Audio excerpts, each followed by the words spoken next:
club.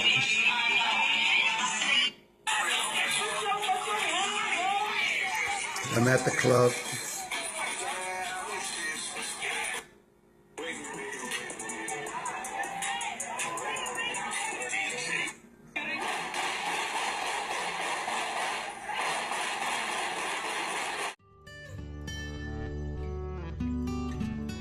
I decided to upload a photo of my meal to Instagram.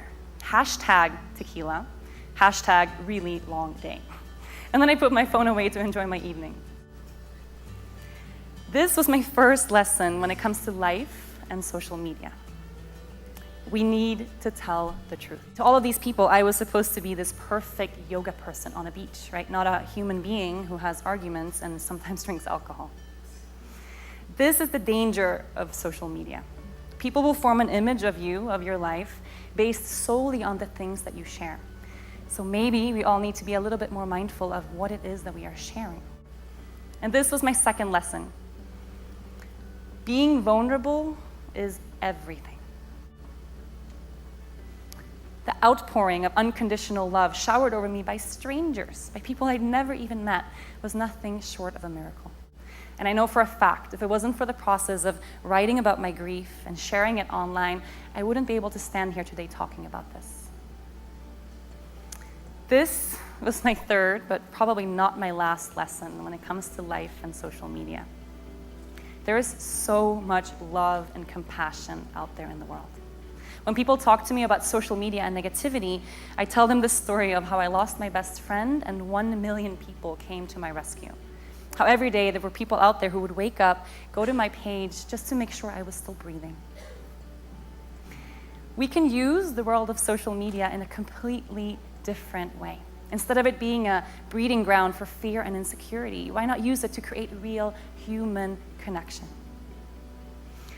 My following is at almost 2 million now, and I still post a ton of yoga and inspiration, but everything that comes my way, if it makes me feel something, if it stirs emotion, I tell the truth.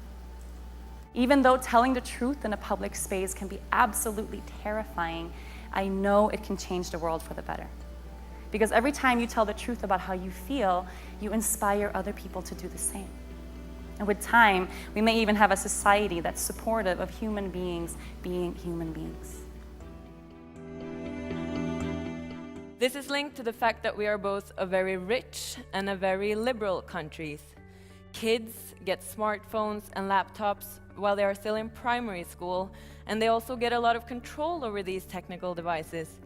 And as a result, kids get hooked on media pretty fast. So what does that mean for us? You'll see that kids growing up today are actually growing up in a society that's moving towards more prejudiced gender roles than we have been doing in a long time. We are actually moving the wrong way. Research indicates that these mixed messages from media are making it really difficult for young girls to negotiate the transition to adulthood. Girls' confidence frequently drops in the preteen years, and instead of focusing on the worth of their knowledge, capabilities, and skills, they begin to base their feelings of self-worth more and more on appearance and weight. These two TED Talks show the impact of social media. Rachel in Aruba had a personal negative experience in social media. She chose to grow from that negative experience. Oda chooses to review the negative impact on growing minds. Both TED Talks show the negative implications on social media from adolescence and into adulthood. We're going to show you the evolution of communication. What differentiates us human from animals is the way we communicate with each other. Here we will show you a brief history of how communication system evolved. The whole journey of communication started with the caveman. The cavemen used to gather around fire to discuss their day-to-day activities. We can compare this to modern-day social networking sites such as Facebook.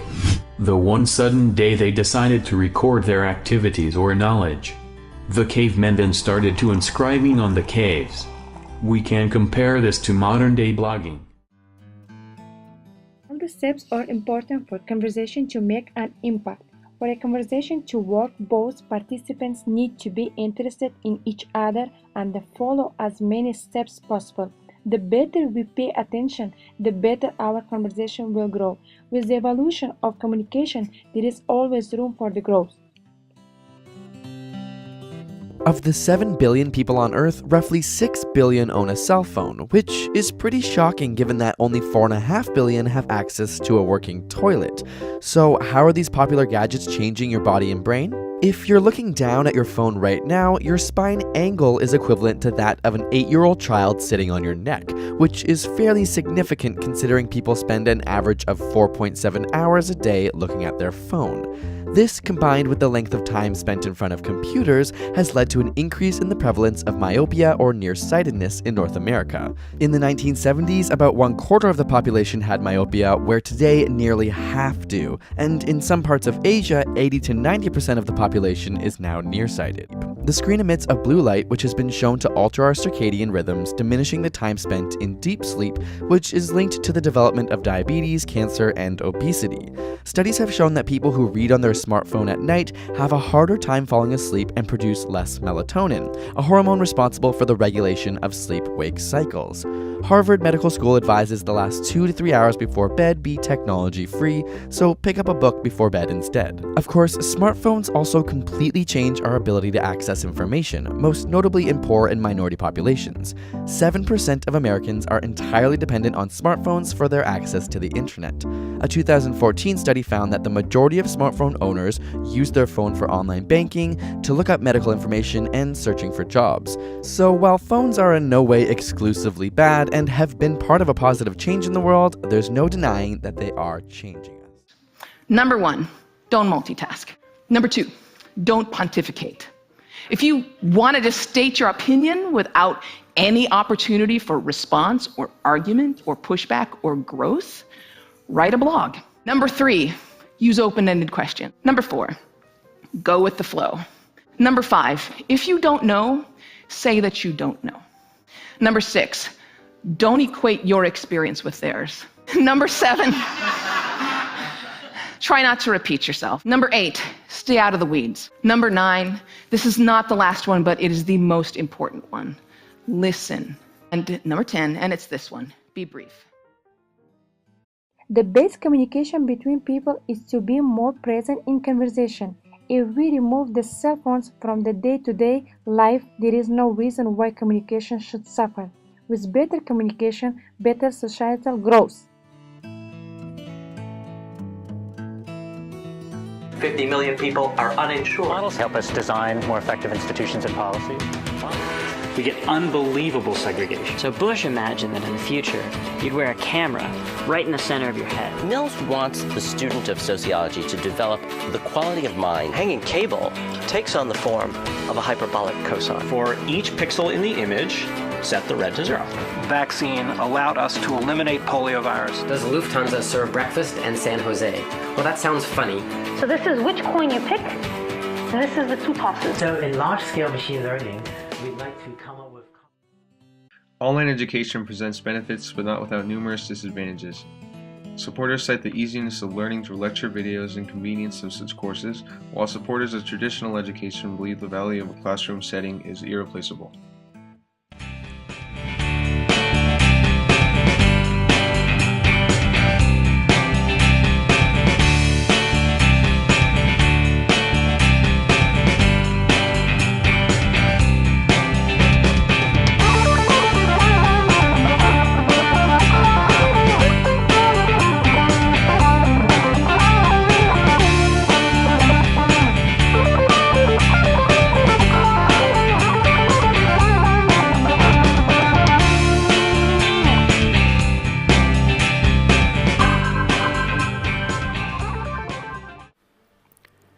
I would like us to really reimagine education. We will have to move from lecture halls to e-spaces. We have to move from books to tablets like the Akash in India, or the Raspberry Pi, the $20. The Akash is $40. We have to move from bricks and mortar school buildings to digital dormitories. But I think at the end of the day, I think we will still need one lecture hall in our universities. Otherwise, how else do we tell our grandchildren that, you know, your grandparents sat in that room in neat little rows like corn stalks. And watch this professor at the end, talk about content, and you didn't even have a rewind button. Thank you.